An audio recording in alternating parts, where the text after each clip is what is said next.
चाहिए।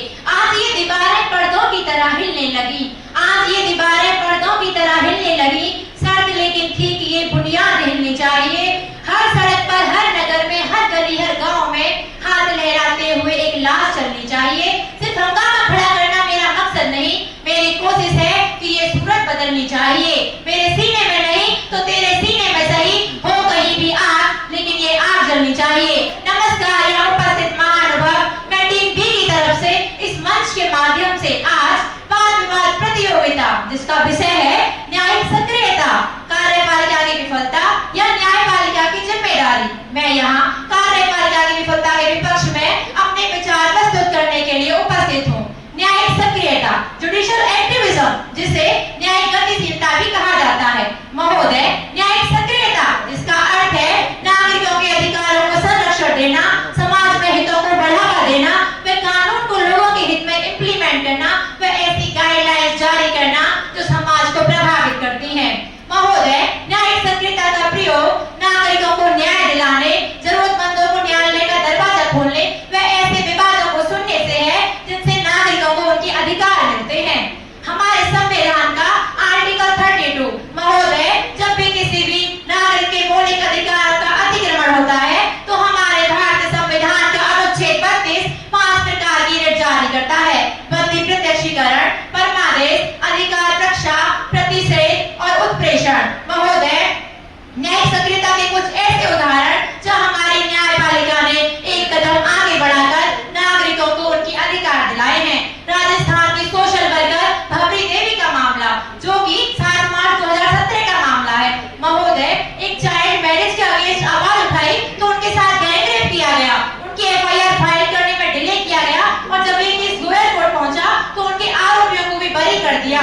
महोदय, जब एक केस वुमेन ऑर्गेनाइजेशन के द्वारा सुप्रीम कोर्ट पहुंचता है तो हमारा सुप्रीम कोर्ट एक गाइडलाइन जारी करता है, sexual harassment of women at work place. महोदय, इसी तरह से केशवानंद भारती बनाम केरल राज्य का केस, जो कि 2017 का केस है। महोदय, हमारे भारतीय संविधान में 368 अनुच्छेद के अधीन संशोधन करने की शक्ति है, लेकिन सुप्रीम कोर्ट ने कहा कि हम संविधान में तो संशोधन कर सकती है, लेकिन जो उसका मूल ढांचा है उसमें संशोधन नहीं कर सकती। इसी तरह से महोदय, जीजा घोष बनाम भारत संघ का केस, जो कि एक विकलांग लेडी थी और ये रूल था कि अगर आपके पास बोर्डिंग पास है तो आप यात्रा कर सकती हैं, लेकिन महोदय उनसे ये कहकर उन्हें निकाल दिया जाता है कि आप विकलांग हो। लेकिन जब ये केस सुप्रीम कोर्ट पहुंचता है तो सुप्रीम कोर्ट कहता है कि सम्मान में गरिमा के साथ जीने का अधिकार आर्टिकल 21 प्रत्येक व्यक्ति को प्रदान है।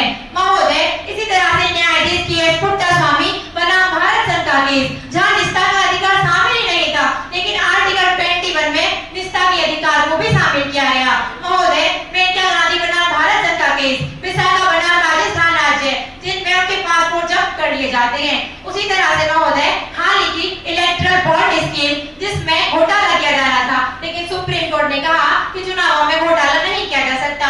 उसी तरह से महोदय, पंजाब बनाम देवेंद्र सिंह का केस, जो कि बहुत फेमस केस है, यहाँ एससी व एसटी वर्ग में उपवर्गों को भी शामिल किया गया। महोदय, उसी तरह से तमिलनाडु सरकार बनाम तमिलनाडु राज्यपाल का केस, जहाँ एक राज्यपाल ने 10 विधेयकों को पारित ही नहीं किया गया और उन्हें वापस कर दिया, लेकिन सुप्रीम कोर्ट ने कहा कि राज्यपाल अपनी समय सीमा में अपने कार्य करें तो उनके लिए अच्छा होगा। महोदय, कार्यपालिका की विफलता, हमारे भारतीय संविधान में संघ की कार्यपालिका से संबंधित प्रावधान भाग 5 के अनुच्छेद 53 में दिए गए हैं और वहीं राज्य की कार्यपालिका से संबंधित प्रावधान भाग 6 के अनुच्छेद 154 में दिए गए हैं। महोदय, हमारी सरकार के 3 प्रमुख अंग होते हैं, विधायिका, कार्यपालिका, न्यायपालिका। विधायिका, जो कि किसी भी विधि का निर्माण करती है, और कार्यपालिका उस विधि को पूरे देश में लागू करती है, वहीं हमारी न्यायपालिका उस विधि को संरक्षण प्रदान करती है। महोदय, कार्यपालिका शासन की वह शाखा होती है जो सरकार की नीतियों को आम जनता तक पहुंचाती है, लेकिन महोदय, जब ये कार्यपालिका अपने दायित्व का निर्वहन ही नहीं करे तो ये कार्यपालिका की विफलताएं कहलाती हैं। महोदय, अगर हम बात करें भ्रष्टाचार की तो अनुच्छेद 311, जहां ये प्रावधान है कि सिविल सेवकों को उनके पद से हटाए जाने से पूर्व उचित प्रक्रिया अपनाने का प्रावधान, लेकिन महोदय कुछ अधिकारी इसका दुरुपयोग करते हुए इसका उपयोग नहीं करते। महोदय,